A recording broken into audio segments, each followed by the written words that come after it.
Welcome everyone to How to Safely Dehydrate Food at Home with or without a dehydrator. We are the UC Master Food Preservers online delivery program.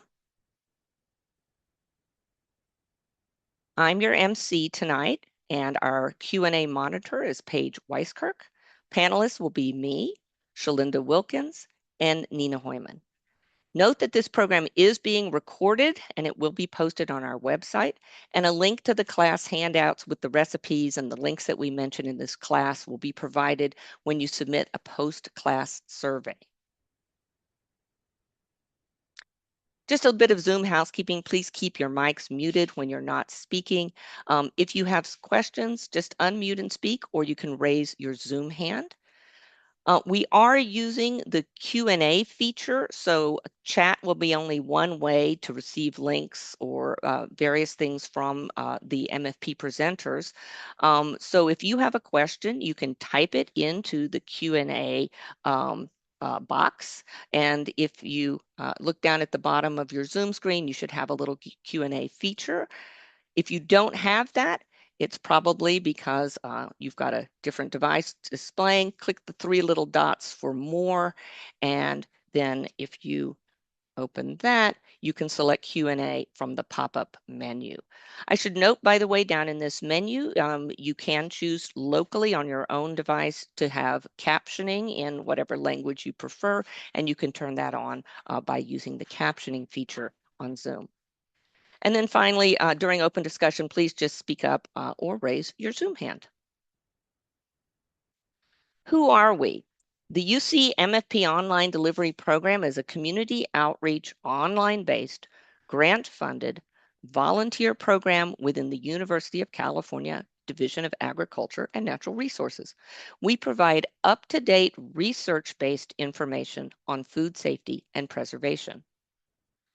I'm not going to read you the fine print from UC Legal, but we are volunteers who cannot speak for the University of California, and we do not endorse or oppose any specific organization, product, or service on behalf of UC. So for example, any equipment that or product that we show, use, or mention is only illustrative. Our mission is to keep Californians and all people safe and well as they use culturally appropriate, research-based practices to safely preserve food in the home. That reduces food waste, increases food security, and provides engaging ways for people to explore healthy food. So today's program, and I apologize for our technical delay, we will be able to get through this though. Why dehydrate? I'll talk about that a bit. Shalinda will address solar dehydration. Then we'll talk a little bit about using just your air drying or home appliances like microwave ovens or your wall oven. And then finally, Nina Hoyman will address electric dehydrators. And in the course of doing so, we'll talk about drying fruits and herbs and vegetables. Today's program, I said, why dehydrate? Well, the science of dehydration. Why does this make food safe for longer? Drying reduces the availability of water for microorganisms to grow. So notice, it does not actually kill all microorganisms. It just kind of puts it on pause. And so once food is rehydrated, it will spoil again. So if you're not going to cook or consume it within 2 hours, you do need to refrigerate it. You just treat it like any fresh food product. And this little graph here really just says when you've got a lot of water availability, your bacteria is going to be really happy and like to multiply. As you begin to reduce that, you begin to make it an inhospitable environment for bacteria, yeast, and molds. And so we really want to get our water levels down. Pros and cons of dehydrating. Well, it's really simple to do, and we'll explain that in really this short program. It reduces the volume of produce significantly and the weight of the food. You're pulling out most of the moisture, and so you wind up with this very compact, light, and portable product. You then can store it on the shelf and you don't have to spend any money with electricity or come up with any extra space in your freezer. So it winds up being a pretty inexpensive way of storing food. Now, some cons, it can alter the texture of food and it won't always rehydrate the way it started. It can alter flavor and it very often will discolor the food. And so the desirability of using dehydration really depends on what food it is and the use of it. You're going to hear a lot about some marvelous ways to preserve tomatoes and use them for all sorts of wonderful, stews and making reconstituting paste and so on. But you wouldn't want to dehydrate a slice of tomato, try to rehydrate it and put it onto your salad. Eh, I can't think of a single reason why you would ever dehydrate a cucumber and use it again for anything, although there are some interesting ways to dehydrate zucchini and turn it into a flour that you can use. So it's all about really what you're going to do with the food once you reconstitute it. And sometimes it's just experimentation and a sense of what you prefer in your taste. So one of the great reasons to dehydrate is because there's often just a food glut or a produce glut around, and it's a shame to let it all go to waste. I use this example. I have a friend with a persimmon tree, and it is magnificent, and she doesn't like persimmons. So that's like a challenge to a food preserver. And so, what did I do with persimmons? Well, it's very versatile. You can slice it and dry it, and you can use those slices as an edible sort of garnish and decoration on a cheese platter, for example, or just like the classic dried fruit as a snack. You can puree it all and turn it into leathers. I went a little nuts and started adding, coconut and every different spice in the cabinet to see what it was like. Mixed it with apples, added coconut. You can take the leathers themselves and just save them and then reconstitute them to make purees if you're going to do baking. And that's one way to save a little freezer space. And then I went really nuts and got into the Japanese art of making hoshigaki or the drying of persimmons. And so there you've got all sorts of um, hanging persimmons and even persimmon leaves, better in the spring to make a Korean tea. Speaking of teas, we've got all sorts of possibilities here. Chamomile, some hibiscus, uh, little rosebuds. Of course, cinnamon sticks. Camphor is already dried, but you can make some interesting mixes. Citrus wheels, good for all sorts of things, from decorating to making teas. Lavender is one of my favorites, and I use all of these things, by the way, to flavor kombucha as well. And then that funny little dried product in the upper right is actually dried bitter melon, which is a Chinese tea that's often used. They claim it has, anti-diabetic diabetes properties, but to eat with your white rice. Finally, I really am getting ready actually to get on a plane in less than a day, and dried foods make wonderful gifts. Why? Because you can no longer carry on your wine or your jams that you used to always give everyone. And so dried food will make it past TSA. So I've got here just dried chili peppers, and these literally are strung on a piece of dental floss and hang in the kitchen. But they make some nice chilies. Lavender wreath. The making of a rosemary wreath because the bush just got huge. Little dried cherry tomatoes, which make great snacks and also are good for cooking. And then the thing that all of my friends always seem to want from me is the dried wild mushrooms because we forage. So getting a little canister of, boletes or morels is almost never turned down. So, with that idea of ways to think about things that you might not have thought about dehydrating before, let's go into solar dehydration with Shalinda, perhaps the oldest method of dehydrating. Thank you. Next, please. So before we get started, let's talk about cleaning places and things, specifically because we want to control food spoilage as well as limit illness, so salmonella and listeria. Next slide, please.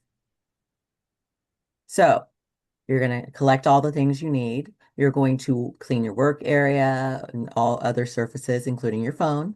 You're going to wash your hands and you're going to tie back your hair.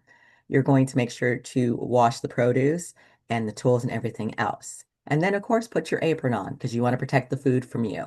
And that's what an apron does. Next. So here is the cycle of dehydration. First, you're going to prep the produce or items that you're planning to dehydrate. Then you put them into the method of dehydration that you are planning to use. And then after that, you cool it for 30 to 60 minutes. If it's still moist, put it back in the dehydrator and then cool again. And then if it's already perfect, you got no moisture, put it in conditioning for 3 to 10 days and shake it daily. If you see it's moist, put it back in dehydrator. Go ahead and cool it again and then condition it. Now, if you have no moisture after the conditioning time, go ahead and store it. Remember to label and date it. Keep it in a cool, dark place. Next, please. So here's some best practices for solar dehydrating. Of course, cut everything equally sized and space it. Do not overcrowd. I've made this mistake. Also, if you absolutely want to, for certain things, you're going to want to pre-treat. So there are different ways for vegetables versus fruits. Make sure you know which one to do. When you're in the solar dehydrator, you sometimes have to rotate it because the top gets really hot and the bottom is less hot. It's cooler. Also, when I say conditioning, just know that you might have to do this more than one day. So you might have to take the trays out, cover them, and put them back in the next day, especially if you did not cut them equally or if you're doing a mixed batch. Herbs tend to dry within a couple hours, but certain fruits will take longer to do. So remember to label and store them overnight. And if you're doing multiple types of things that look similar, consider using some painter's tape on the side of your dehydrator so you know what it is. Next slide, please. So let's talk about that pre-treatment I was talking about. So in the image on your left, you see that there's apple slices that are in some ascorbic acid and water. And then on your right, those are steam blanched carrots. So why would you want to do pre-treatments? Well, here's the simplest reasons. One, you're reducing oxidation, you're improving color, you're reducing vitamin loss, lengthening shelf life, and some of the bacteria are killed by the acidic solution that you use when you're pre-treating things. By the way, that solution itself is best used on apples, pears, peaches, and apricots. Next slide, please. So here's an overview of how a solar dehydrator works. It is best for hotter days with low humidity. It's great for fruits and beans, of course. And if you can increase the temperature or the airflow by adding vents at the top and bottom, which this one has. And you can also put an actual fan on it. So it has a solar fan that we put on the top, and that helps. Other things you can do is change the interior material, such as coloring it black is another way they've done it as well. And that helps speed it up. But in this one case, anytime you solar dehydrate, you must pasteurize after you've completed the dry cycle. Next slide, please. So there are two types of pasteurization. One is the hot or oven method. So you're going to take an oven, preheat it at 160, put the items in, and then you're going to let it basically cook for 30 minutes. When you take it out, you have to let it cool 30 to 60 minutes again, and then you'd put it into storage and proceed on with the conditioning, and then it's done. After that, store it and label and date it. For code, you put it in your freezer method, and then what happens is after 48 hours, you take it out and you basically don't have to condition it. You just put it into storage because it'll come back up to temperature and then you're going to put it into storage. Label and date that as well. So if you are looking on your left-hand side, you have right out of the solar dehydrator, and on your right is after pasteurization. So there's a darkening after you hot pasteurize it, just so you know, if you want the beautiful ones on your left, you're going to want to freeze it. Next slide, please. So, with those easy 3 steps, which are pre-treat, hot or make sure it's a hot day, low humidity, and airflow, and then pasteurize after drying. Any questions? We have one question for you, Shalinda. Sure. Are there any foods that should not be, um, you shouldn't use in a solar dehydrator? There are a few, but what I've found from the literature itself is it's best for high acid fruits and beans specifically, is what everyone said, at least for the University of South Dakota, which is where I got the plans for, which are in your handout if you would like to learn more about building it for yourself. So, can you use it for herbs? Yes. Can you use it for fruits? Yes. Can you use it for some vegetables? Yes. But mostly they said beans. I had They really didn't say much about chilies, but that is something that you could probably try. Basically, anything air dried could probably fit. I wouldn't do tomatoes though. The more sticky, probably not going to work for you. And that's because the pasteurization specifically to get rid of the bugs and anything that might have been missed while dehydrating. Excellent. We have a couple other great questions. Okay. So, Ariana wanted to know whether or not the dehydrating, if the food loses any primary nutrients. Um, and this would Yes. be true for any dehydration method.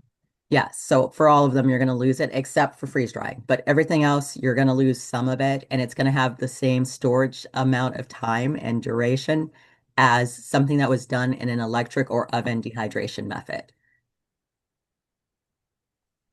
Excellent. Another great question. Is there a cover for the solar dehydrator?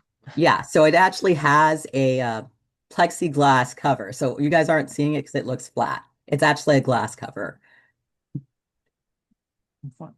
Um, and then I think, and you just answered the question about things that we are not advised to dry in a solar dehydrator. I think that is all of the questions. Thank you, Paige. Thank you, questioners.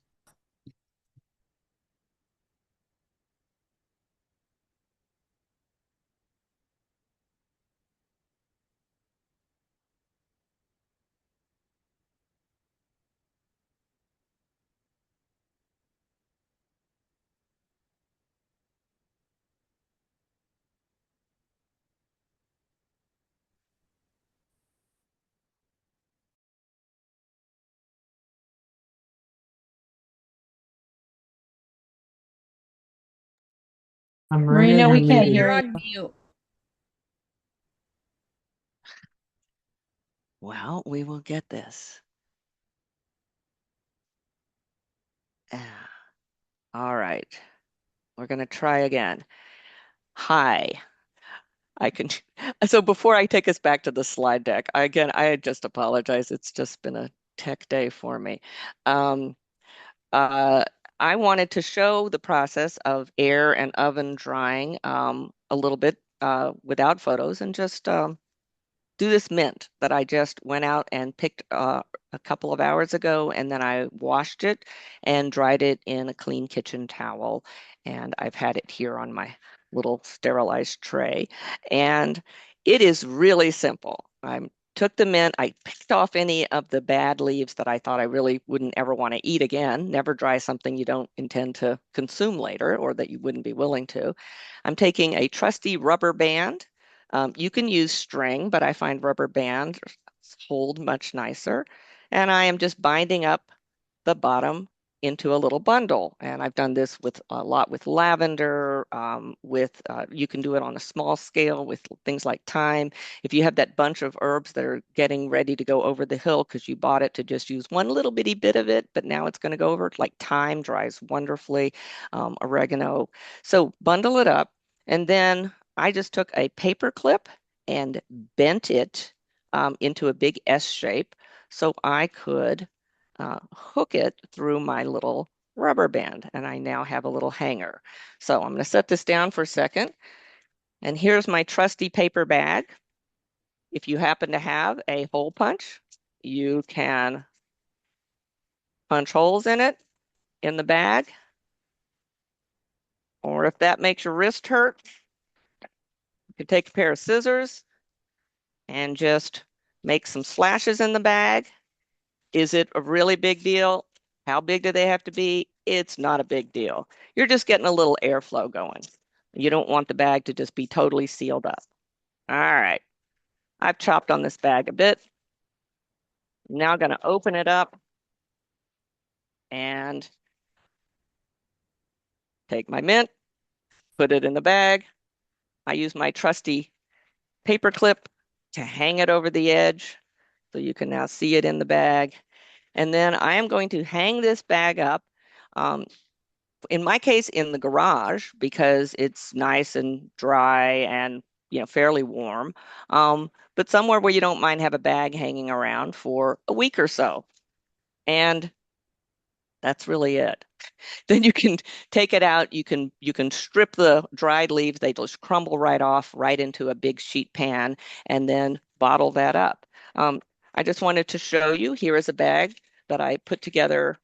No, this is not an ad for Fred Meyer. I put a bag together a week ago when we were doing a practice run, and this is a smaller bunch of mint that just came out of it. And I literally, you can't see my little tray below, can just crumble it right off. And that's my dried mint, ready for tea, ready for making tabbouleh, ready for whatever you like to do with mint. So let me take us back to the slide deck, uh, which does its crazy thing. Hopefully it won't do too much of it. Here we go. All right, hopefully you can see that. And we will talk about more on air and ovens. So we just did air drying herbs, and it literally is that simple. There's one of the final processing of some of that dried mint.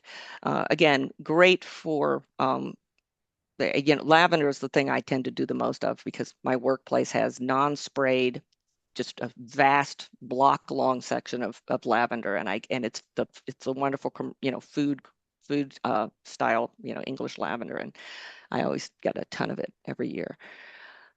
You can also microwave herbs, and it's kind of the only thing a microwave really can do for dehydrating. Um, and I'm not even sure it's worth it, but it definitely works. This is some parsley that is starting to get ready to go over the hill. And so I keep saying, I got to do something. I got to do something with parsley. I love to have it fresh, but you just wash it, you dry it. You can't do a lot because you really don't want it to overlap too much. And I actually even started with the stems on, and actually it's better to remove those thick stems. Even though I would eat them if it was fresh, I just found that they weren't drying in a way that made it worth it. Or it didn't seem very desirable, and it also, of course, changes the time for drying between the flat, thin leaves and the thicker stems. So I pulled the stems off, and that was also as I was testing, because once you spread it out on a dish, you're really going to do it in short microwave bursts because you don't want to risk burning. And so um, what you have after this took about, I'd say about 4 minutes total. But at the end, I was kind of nervous, so I kept shortening the time to 15 minutes. I actually pulled the power on my microwave down because we've got a pretty powerful microwave. But these leaves are now completely crisp. If you just, rub them in your hand, they would shatter. And now I just have them stored in a cool, dry place. Um, so I think that works pretty well for most herbs if you want to do them in the microwave.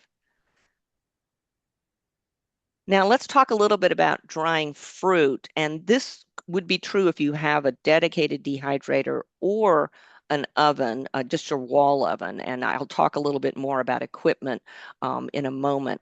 But it is a very similar method to what Shalinda just pointed out. You want to slice your food evenly for even drying. You're going to pre-treat it if you want to do a pre-treatment, and make sure you drain it if you've soaked it in something. And the example is with ascorbic acid, 3 to 5 minutes soaked in a teaspoon of ascorbic acid to 2 cups of water. And these proportions are in the recipe handout. You can do longer storage pre-treatments like with sulfites, but a lot of people are allergic to that, and depends on how long you intend to keep something. And this pre-treatment really is just for less discoloration, so it's a quality issue, not a safety issue. Again, space out your food on racks. Make sure there's a lot of room for air to flow around them. If you're using a home oven and you aren't just on racks, let's say you're on a tray, you really want to make sure there's a lot of space around your trays at the front and back and between your layers in your oven. Rotate them around, turn them, put the top ones on the bottom to get even drying. Very few ovens are particularly even. You want to dry your fruit between 100 and 140 degrees Fahrenheit. More than 140, you're going to wind up cooking your food. And that's not dehydration, that's cooking. So depending on the fruit, you may want to start it higher and then start turning it down if it looks like it's getting close, or if it looks like it's, burning. But you can experiment with different kinds of fruits. Like an apricot half, I'd start higher and just let it go longer first, and before I got careful with it.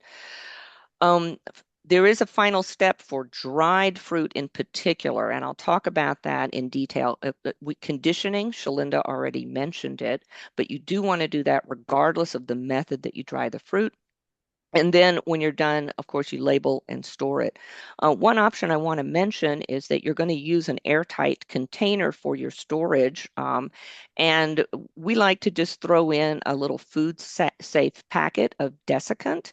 And you can order them very inexpensively, just get 100, packet bag or something. And that can help keep your food drier for longer. So let's talk about conditioning. In general, we dry fruits to about 20% water content. When Nina talks about vegetables, you'll hear we'll take it down to a crisp 10% water content. But fruit, we allow it to be a little more pliable. So you can allow your pieces to be bendable and pliable, but they are not going to be sticky or tacky. So if you do this little bend, and that's a half peach there, and you push it together, it's not going to stick to itself. It'll pop back open again. Also, if you cut it in half, you're going to see no visible moisture. Anything more than that, it's not dry enough. Now, to condition, you want to put your fruit into a sealed, I prefer glass container for this because you want to be able to see through it. And you're just going to shake it every day, just leave it on the counter, shake it for about a week. And you're going to watch it when you do that and see, is it starting to bead up and make moisture on the inside of the glass, or if the fruit isn't looks like it's starting to get tacky or moist, or if you pull one out and you cut it open and it's too wet and sticky, then the whole batch needs to go back into the dryer. Part of what you're doing here uh, in conditioning is to equalize the moisture among the different pieces, because sometimes, just depending on your dryer or the thickness of the piece, you're going to be getting some pieces that look like they're all dry, but you may have some that aren't dry enough, and then the whole batch will wind up going bad. So get the whole batch equalized at a good level, and then you're done, and you can label and store. And here are just some pictures of bananas and apples that were dried in a home oven. Before drying, you can see them all on the shelf there on trays, on racks. And then the middle picture after drying, again, bananas and apples. And you can, cut things in all sorts of different shapes. Sometimes I make little apple cubes because I use them in baking later. Or you can, make long wedges, etc. And then after conditioning, they've already been packaged up, shaken, dried, and you have a safe fruit for storage. So I talked about using your ovens at home. Um, I say here electric wall or range ovens, but the one thing I think you could use a gas oven for is herb drying because it really is at such a low temperature and it's just warm. The pilot light in a gas oven will probably work for that, but not much else because your gas oven just isn't going to go low enough regularly enough in all likelihood. But I say likelihood because you've got to take a little, oven thermometer and put it in your own oven and see how low you can get it to go. And then try it with the door cracked because you're really going to want to have a lot of door opening if you're using a home oven so that the moisture can escape. And you may also want to try it with a fan blowing into that crack because that gives you more air circulation and see what your temperatures look like then. And then you'll get a better idea of whether or not you can put different kinds of fruits and vegetables into your oven for drying. Um, so it does need to go to 140 or lower. Many newer ovens will go down to a warming temperature. Some of them have bread proofing temperatures. Just look and see how far it goes, and then also try it with the door cracked. If you have a convection oven, that can be handy, but you still are going to need to open the door periodically to let the moisture escape, and it's not just going to convect the whole time. And it won't convect when you have the door open, of course. One advantage of well, using your home oven, besides the fact you don't have to buy another piece of equipment and find a place to store it, is it can do a large amount of food at one time, although it will typically be slower than using a dedicated dehydrator. Again, you also do have to keep the door cracked. The fan is optional, but of course, if it's in the middle of a really hot day and your air conditioner is already unhappy with you, this may not be the time you want to be doing a lot of oven drying. Again, don't forget about your other appliances. Toaster ovens can work. I mentioned the bread proofing setting. If you have a warming drawer, air fryers, amazingly, I do a lot of kale chips that store for a lot longer in an air fryer. And now there are a million combi cookers out there that, do everything but, wash the dishes for you. And so check it out. You may be underutilizing an appliance that's already on your counter. And then here on the right, I just showed some of the different kinds of trays and pads that I use for drying. The silicone pads are really great for making leathers, for example. And this nice perforated tray has turned out to be one of my favorite thrift store objects. I use it for freezing, I use it for drying, everything else. So, questions? Yes, several excellent questions. Um, while I'm pulling those up, there's so many good questions. So I'm going to do these slightly out of order to the audience because I think these are great. So somebody asked, Georgina, you asked what power do you recommend? But I don't know what that was in reference to. So, That's I'm for going the to microwave. Yeah, oh, I and was the going to guess it's microwave. Yeah. microwave. So you can Yeah. start it at full power for 30 seconds and maybe it'll look like nothing at all happened. Or if you do a couple of 30-second bursts at high, you may discover like places are starting to scorch. And so that's when you probably want to pull your power down. With that parsley, I did it at full power for a couple of minutes worth of, 30-second bursts. And then I took it down to like 8 and 7 because I just got really nervous. Think about it like you would think if you were trying to melt chocolate in a microwave. Eh, you do it in a pinch, but you have to just watch it like a hawk. So another really good question is Emily asked, do we need to cook or freeze the mint or thyme after air drying, or is that process only for the solar dehydrator? Great question. Very good. The reality is that if you've got little bugs in your food and you have dehydrated in whatever device or on the counter at a lower temperature, they may still be there. So the pasteurization process would be great. The reality also is that you don't necessarily want to cook your mint at 160 degrees for 30 minutes. It's just not going to be pleasant.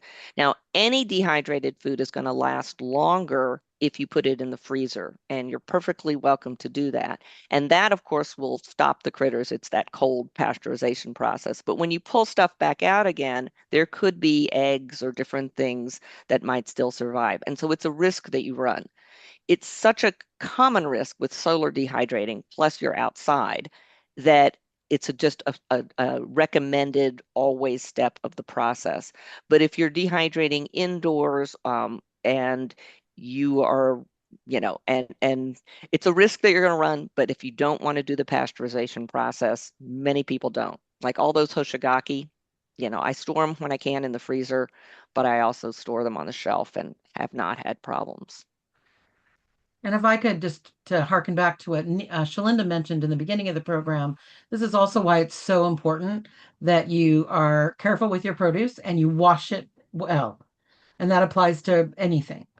So I'll back to what Shalinda said earlier, what she said. And I'm Okay, going to great. suggest that we move on to I our, have a couple of other quick questions if I could throw them in there. okay, Somebody wanted to know if there's any fruits or herbs that don't dehydrate well. yes, quite a few. Um, Is there um, some general characteristics of those things that make them just generally not great for dehydrating?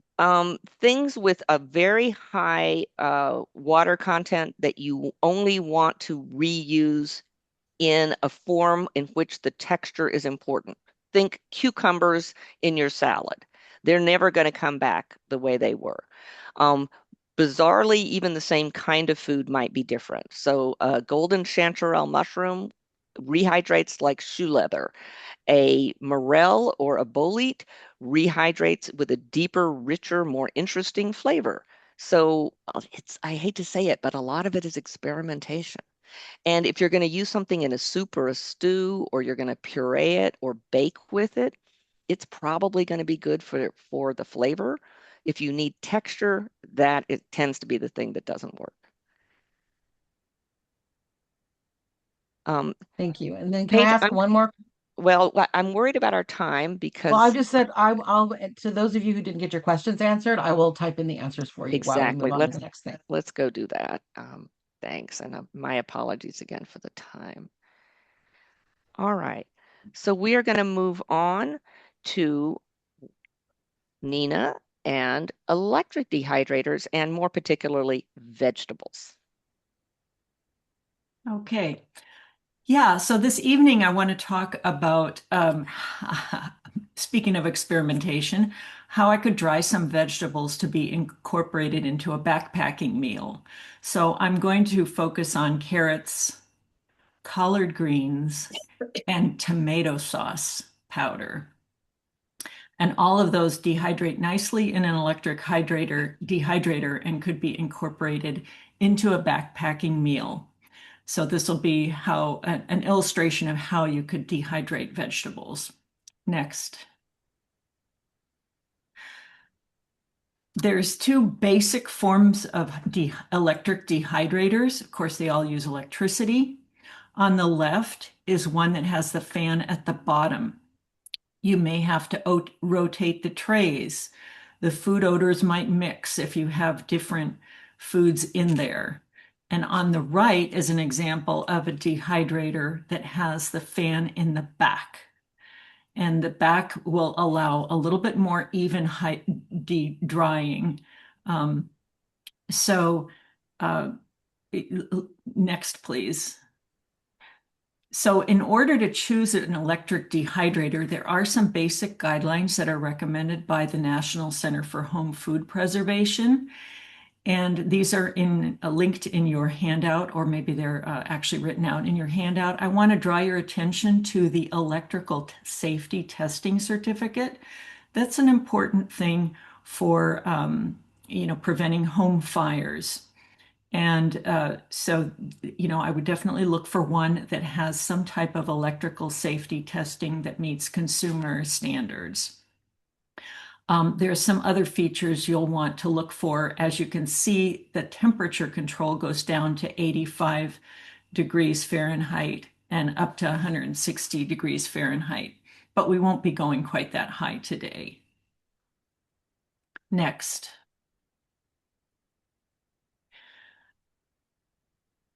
So I bought a 5-pound bag of carrots at the grocery store, and then following all the guidelines that we have for a nice clean kitchen, clean food, clean hands to prevent foodborne illness, I proceeded to trim off the bruised parts so that we get best quality of our resulting product, and then slicing them into uniform small pieces.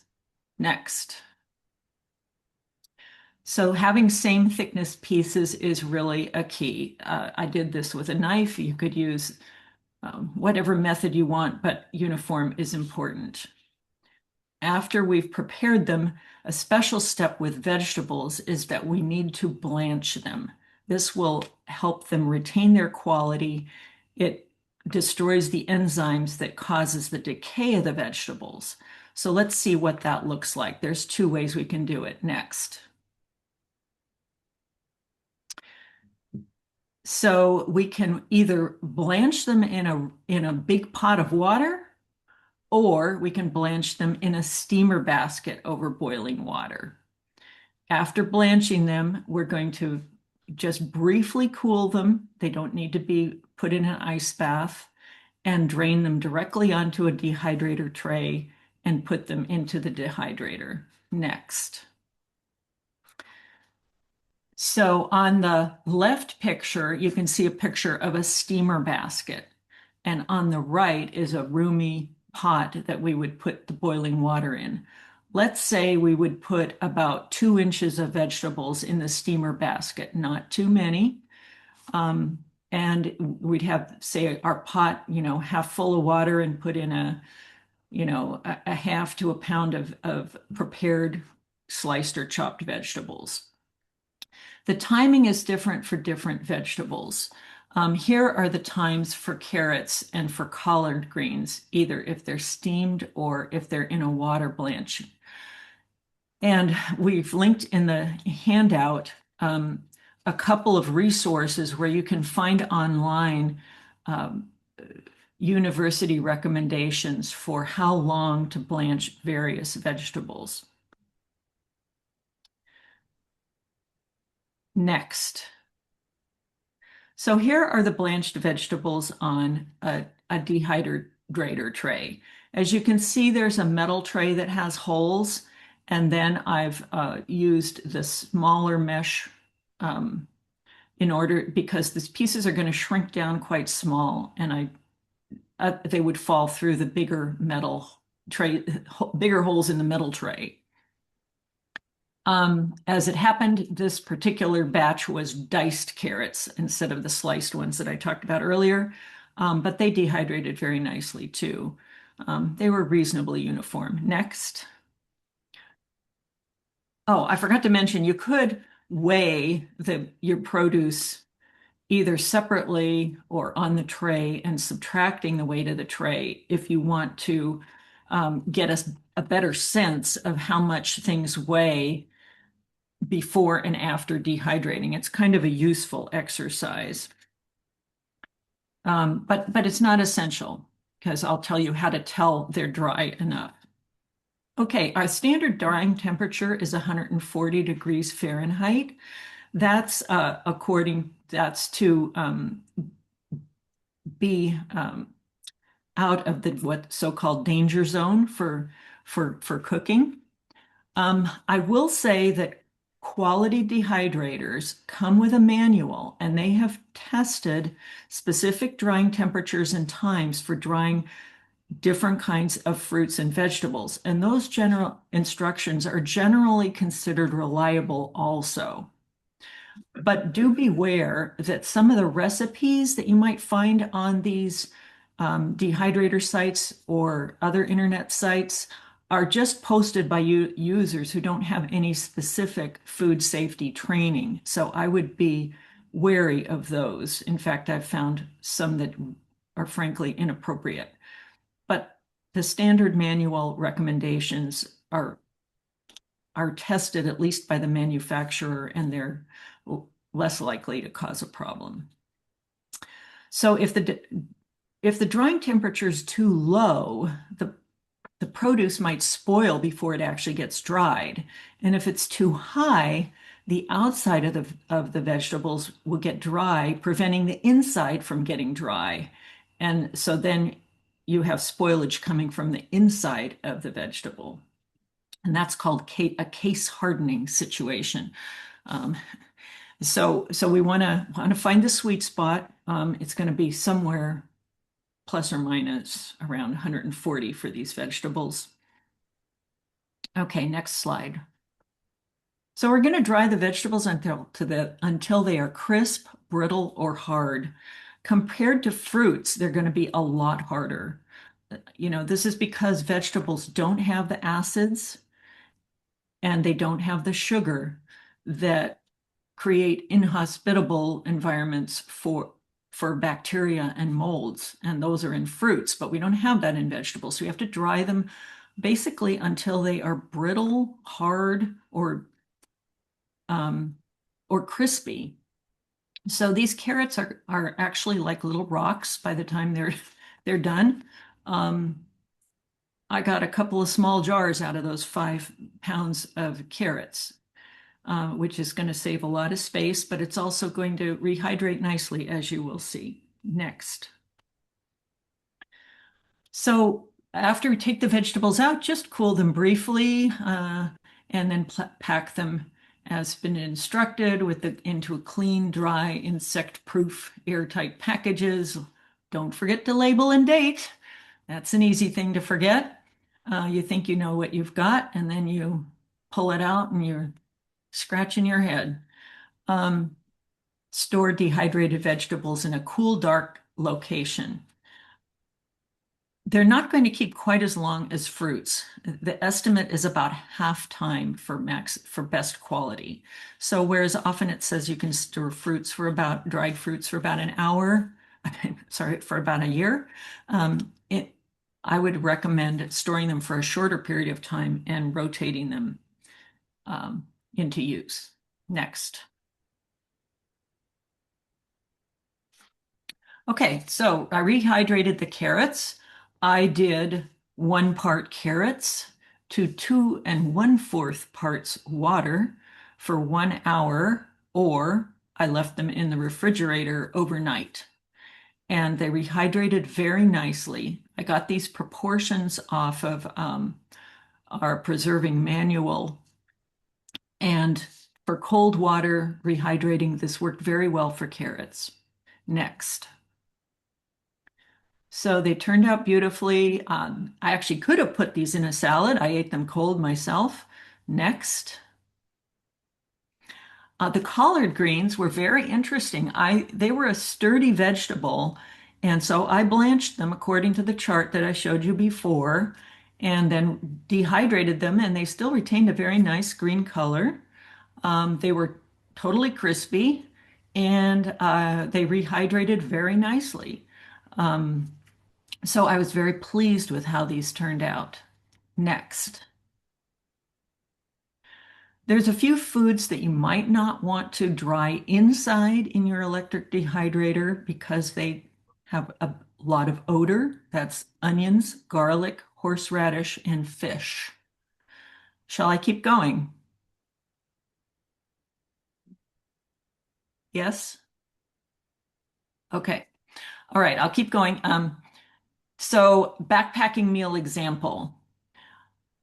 I could use the carrots, I could use the collard greens, combine it with something that cooks up quickly or just needs hot water, like couscous, for example. But a really wonderful ingredient to add to all that is the dried tomato sauce. And so I want to show you how I did that. Next. Oh, no oil in the preparation, though, because the oil will create a situation where the tomato powder will get oxidized much more quickly.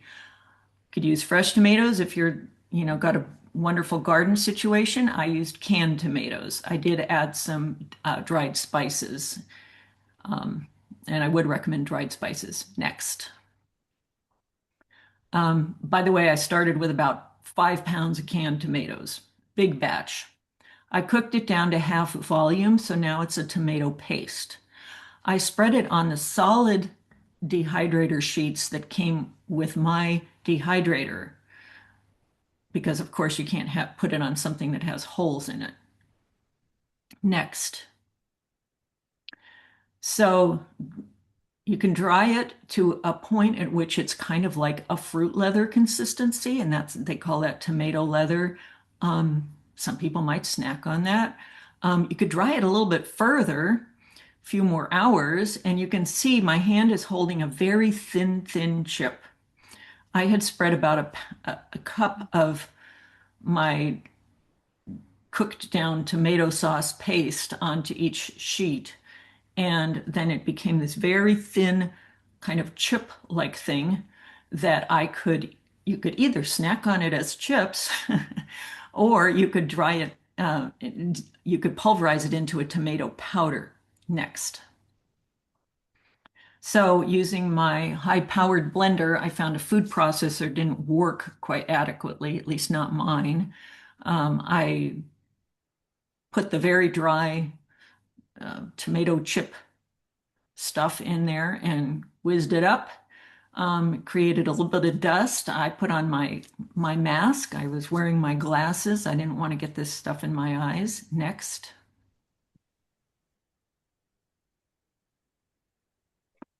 And then I ended up with this nice little thing of powder. This is how I rehydrated it. And I found these instructions on one of our university associated websites. Use 2.5 tablespoons of the powder, and it already has the seasonings in it, and a half a cup of boiling water. Just instantly made a beautiful tomato sauce. You could put on a pizza. You could add it.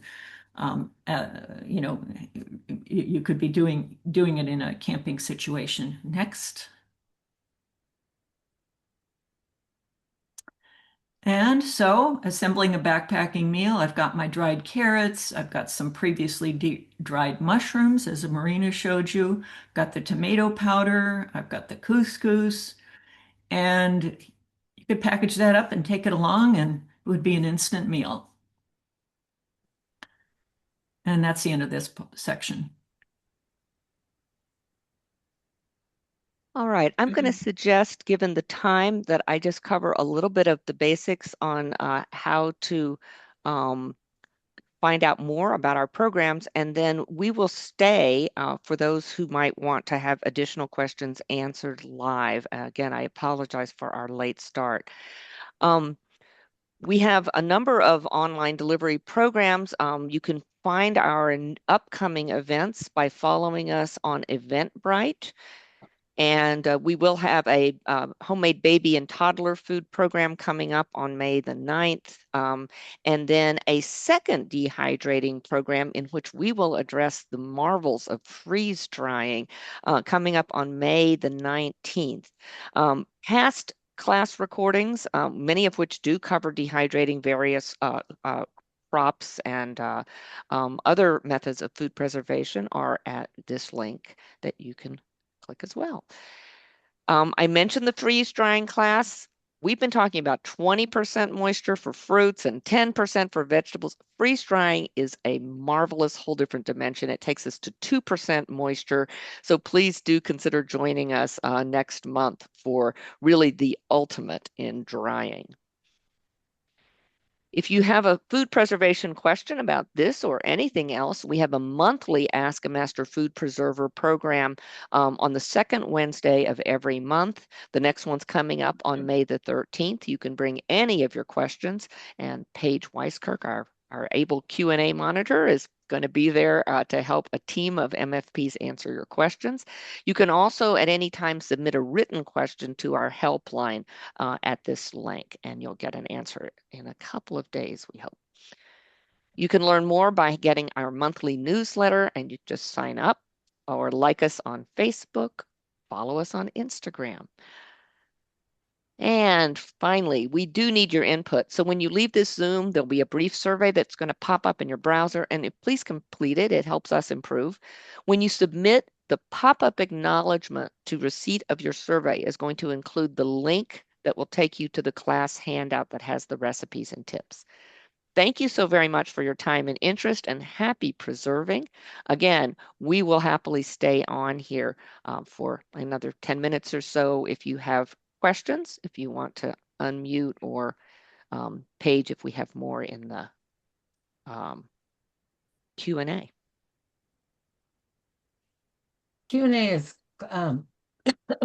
clear at the moment, but for those people who, oh, somebody just popped up a great question. Marina, what was the name again of the Japanese method of hanging persimmons to dehydrate? They're called hoshigaki, Hoshigaki. You only do them with hachia persimmons, although I've experimented with others. We actually did a program on this in, I want to say, November of 2024, if you look at our recorded classes.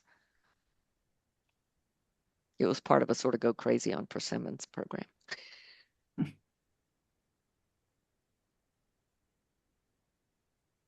Okay. Yep, others. Again, my apologies for the technical day I've had and dragging you all into it. All right, and you'll see in the chat there are links to a number of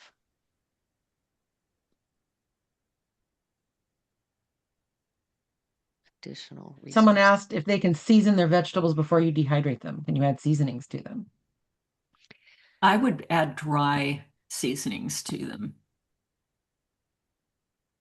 You know, dehydration can change the flavor of herbs and spices. Some of them can get bitter. Uh, and so, as a general rule, I would suggest that you spice when you rehydrate and begin to cook with the item. Now, something's tried and true, like, Nina's, if she wants to make a pizza sauce and have it ready to go, and she, is using her dried oregano, or, um, that would be fine. But think about how you would normally be Yeah, so spicing things when you if you cook. make your tomato sauce the way you like it, and then you reduce the volume, and then you rehydrate it, it should turn out with a similar spice level. And it's a And little I easy. and I think with fruit, I would say that some of those things like cinnamon doesn't tend to taint its flavor. So kind of hard woody herbs and hard woody spices tend to not be the ones that change flavor. It tends to be the more delicate things like dill or even basil can become bitter. Mm-hmm. So if you're I not think sure, hard woody. I would say, and when we talk about drying herbs, I know that stores are willing to sell you anything that you want to buy, but that doesn't mean it's a good thing to do to a food. And I think that dried basil and dried cilantro are worse than not using something.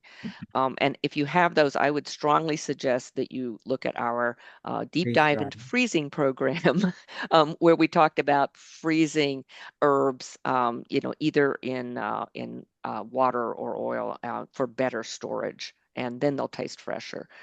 But again, it's really an experimentation. Yeah, in the tomato sauce example, I put in the dried garlic, dried Yeah, onions, rather than, which was actually an easier way to make tomato sauce. It turned out great. yeah. And in those fruit leathers, I have tried like all of those spices that Paige just talked about. Cinnamon, nutmeg. I've used Ginger. allspice a lot. Yeah, ginger. Love ginger. And drying ginger just by itself, by the way, if you want to make tea later or something, can be wonderful. Um, uh, I've used pumpkin pie spice in things. I've put paprika in some leathers. I've put cayenne in leathers sometimes. Oh, question, Marina. Do the did you dry the ginger to the point where you can make ginger powder? I've never tried doing that because I was worried about the blades on my on my little, chopper. Uh-huh. I have to say, dried ginger is fine. My favorite way to preserve ginger when I find a big hunk of it on sale is slicing it into the coins that I typically use it as for cooking and freezing it because it comes out like almost indistinguishable from the real thing. It just feels so fresh. And I do that all the time to make kombuchas and, ginger beers. There's a great question here, and I'm actually answering it I'm pretty sure I know what you're going to say, but let's ask the panel. How do I keep garlic and onion powder from clumping after drying? Desiccants. Desiccants. Desiccants. Yes. Yeah. Yeah. I mean, obviously have a good seal on your container and then a little desiccant packet and just make sure you look at it and get food safe desiccant packets. We tend to, we have a larger and a smaller size that we just ordered online. It was, yeah, I don't know. It was not expensive at all. $5 or $10 for, hundreds. So, And so if I desiccants are of course removing moisture, Mhm. and they're made out of often either silicon or bentonite clay. And then there's another product called oxygen absorber packets, and those are absorbing oxygen, and that's really important in foods where there's any fat at all. Like, we didn't talk about that today because we were not dehydrating foods that had a lot of fat in them. Even if you try and reduce and use lean products, but anything with any level of fat, you definitely want to use the oxygen absorber packets. And some people use them kind of interchangeably for use oxygen absorber packets and everything. It really depends on how long you're going to try to keep things for. The other idea is to keep the container as full as possible. So freezing things in small containers is a better idea than freezing something in a large jar that you're repeatedly opening, because that's allowing air to come in. And if I Which of can course, interject, if you do have something that has become like when it gets, clumps, you can re-dehydrate. So, and things like spices are perfect for that. Is essentially pry it out of the jar. You want to kind of break it up as much as you can. You'll go through the dehydrating process for, kind of depends on how how wet it is, but I would start with maybe 30 minutes or up to an hour and then into a blender or a food processor to break those lumps up again. Spread it out, make sure, and then back in the jar. So you don't have to throw it away just because it's become clumpy. That said, if a significant amount of moisture is entered, if you think that there's even the remotest possibility that there is any kind of mold, then you're going to need to throw it away. But Mhm. if it's just because there's not an anti-caking agent, it's gotten a little firm, you can absolutely pry it out, spread it out, dry it, even in like a toaster oven, lowest temperature possible, and then throw in a food processor or a blender to get it nice and powdery again, back in the jar and seal it. So you don't have to throw it away. And onion powder is so classically bad for that. It always clumps even the commercial stuff I find. And I think they even put anti-caking agents into it. When you make your own, you won't be adding those things. But also things that are super sweet. So Paige is going to tell me it's when you take a Anadonna, pomegranate anadonna, yeah, Anadana. It's anadonna. when you take a pomegranate seeds and you dehydrate them completely to the crisp stage and then you powder them. It makes an amazing sort of sour, wonderful spice that's used in a lot of Middle Eastern and Indian cooking. And it's so sweet though. Sugar wants to suck moisture out of the air. It just likes to do that. And so a desiccant packet for sure. And I often find that I have to take that one and beat it with a mortar and pestle to break it up again.